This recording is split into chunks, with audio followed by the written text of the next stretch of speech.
अस्सलाम वालेकुम नाज़रीन, मां कलसूम किचन में तव्हां सां गॾु। अॼु मां तव्हांखे ॾसे रही आहियां मेथीअ जा पराठा या हुरबे जा पराठा। सिंधीअ में पाण हुरबो चवंदा आहियूं, हिते मेथी था चवनि। त हीअ आहे मेथी, तक़रीबन 1 पाव मेथी मां वठी आई हुअसि। उन जूं सभु डंडियूं कढी, सिर्फ़ु पता हिन तरह सन्हड़ा कटिया आहिनि ऐं हिकिड़ो साओ मिर्च सन्हड़ो हिन में कटियल आहे। हीअ मां हिन में विझंदसि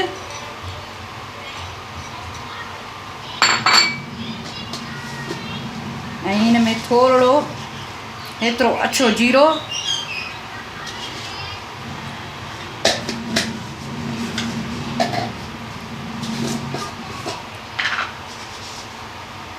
ऐं हीअ आहे अजवाइन, एतिरी अजवाइन,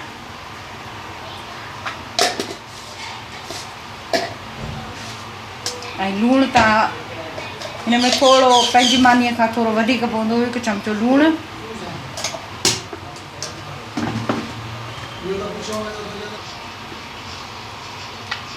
ऐं हिन में हीअ जेको आहे सो माना फुल चमचो न आहे, अधु चमचो आहे ॻाढ़ा मिर्च,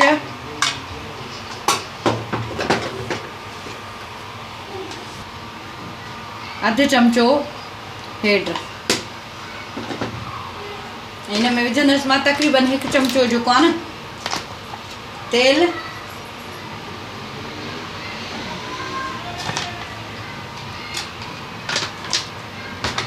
हिनखे सुठे तरीक़े सां हाणे हीअं मिक्स कबो सुके खे। पोइ हिन में विझंदसि मां नीम गरम पाणीअ सां अटो मलींदसि।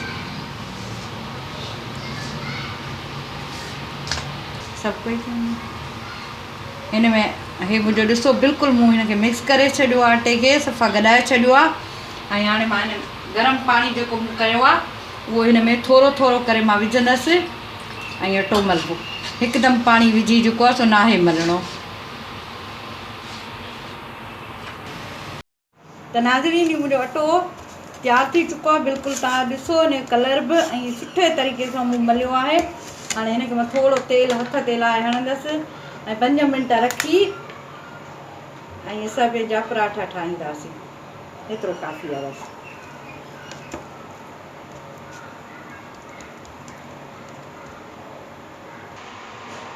नाज़रीन, मुंहिंजो अटो तयारु आहे बिल्कुलु। 5 खां 10 मिंट हिनखे मूं रखी छॾियो आहे।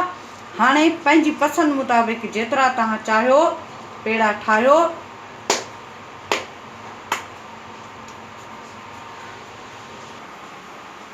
त नाज़रीन, मां हिनखे थोरो वधाईंदसि। मां तेल थी इस्तेमालु कयां, तव्हां गिहु बि इस्तेमालु करे सघो था। गिह वारा पराठा अञा भला थींदा आहिनि, पर थोरा हेवी थींदा आहिनि। इन करे मां जेको आहे सो तेल थी इस्तेमालु कयां। तव्हांखे जहिड़े बि शेप में पसंदि आहिनि तव्हां उन शेप में ठाहे सघो था। मां हिन शेप में थी ठाहियां।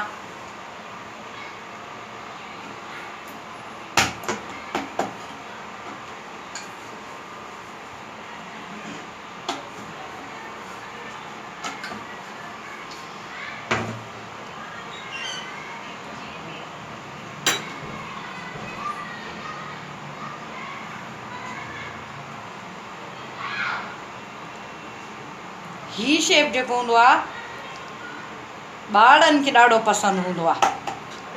जॾहिं तॾहिं ॿार चवंदा आहिनि टिकुंडो पराठो पचायो नी, टिकुंडो पराठो।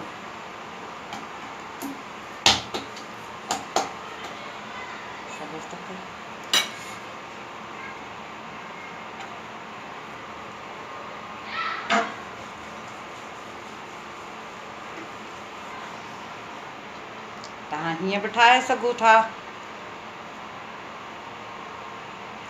अञा हिन खां वधाए जेको गोल फेराए ठाहिबो आहे उअं बि ठाहे सघो था, जीअं तव्हांजी पसंदि हुजे।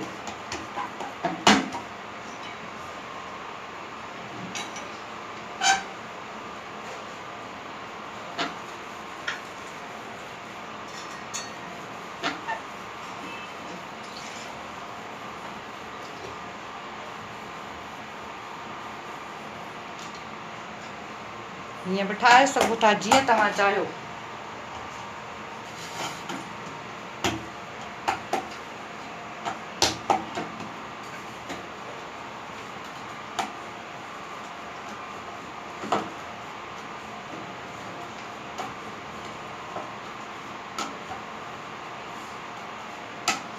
ॾाढा ई टेस्टी थींदा आहिनि खाइण में, ख़ासि तौर ते सर्दियुनि में। सीअ में हुरॿो बि सुठो ईंदो आहे ताज़ो। ऐं इहे सभु शयूं जेके मौसमुनि जूं आहिनि उहे असांखे जंहिं बि तरीक़े में अचे असांखे इस्तेमालु करणु खपनि। हे ॾिसो,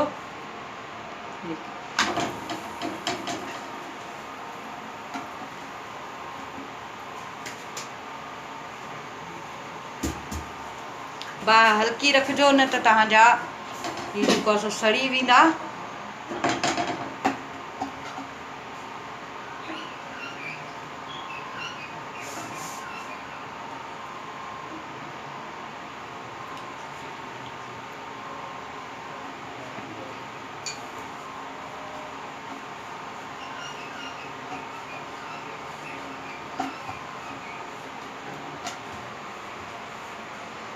कुझु मायूं ही इन शेप में जेके पराठा ठाहींदियूं आहिनि त ख़्यालु रखणु खपे त सॼी मानी हिकु जहिड़ी हुजणु खपे।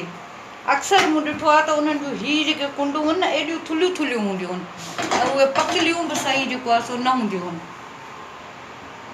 इहा ग़लति हुजे, उहो पराठो कोन वणंदो आहे। विच सन्हो ऐं जेको आहे सो साइडूं एॾियूं मोटियूं मोटियूं।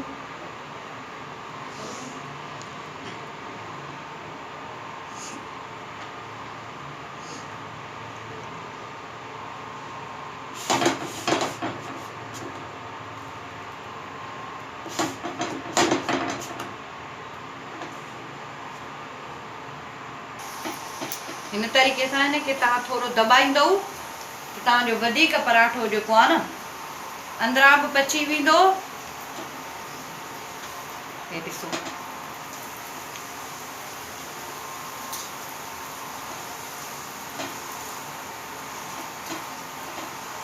कड़क बि थी वेंदो, नरम बि हूंदो अंदरां।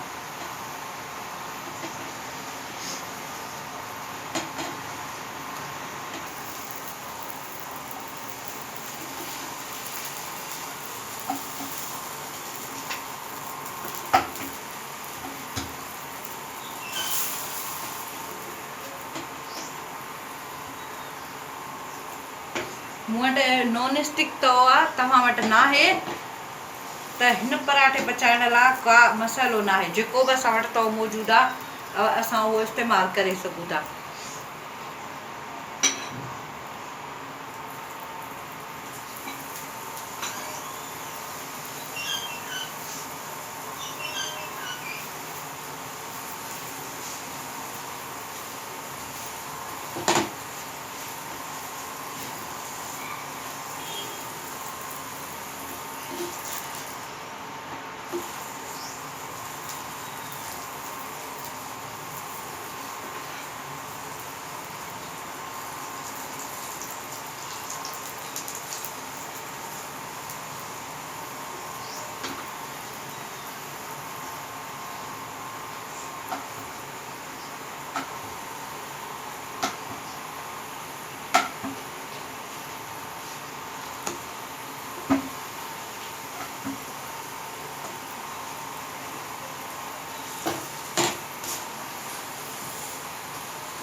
ये ॾिसो, हिन जो कलर बि ऐं बिल्कुलु हिन ते गोल्डन जेको आहे इहो अची विया आहिनि।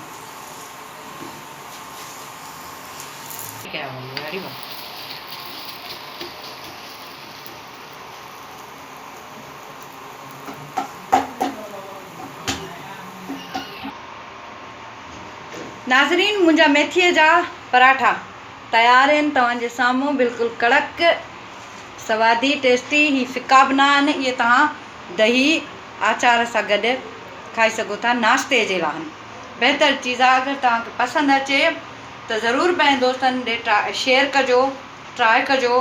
अगरि तव्हां मुंहिंजी पहिरियों दफ़ो वीडियो ॾिसी रहिया आहियो त मूंखे लाइक कयो, सब्सक्राइब कयो, दुआउनि में यादि कजो। सदाईं गॾु। अल्लाह हाफ़िज़।